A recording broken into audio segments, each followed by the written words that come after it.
This is the Lone Crater YouTube. We hope this video helps. In this video, I will explain how to reprogram your Audi A3 key fob.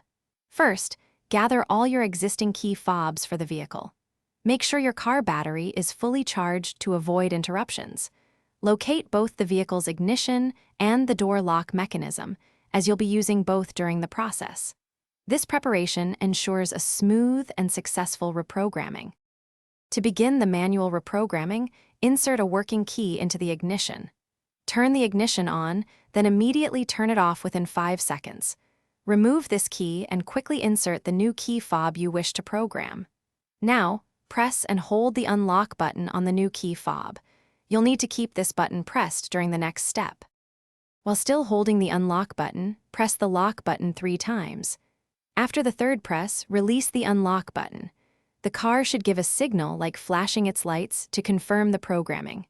Now, test all the functions of your key fob, including lock, unlock, and trunk release. If you have additional fobs, repeat these steps for each one. If your key fob isn't working after reprogramming, first check its battery.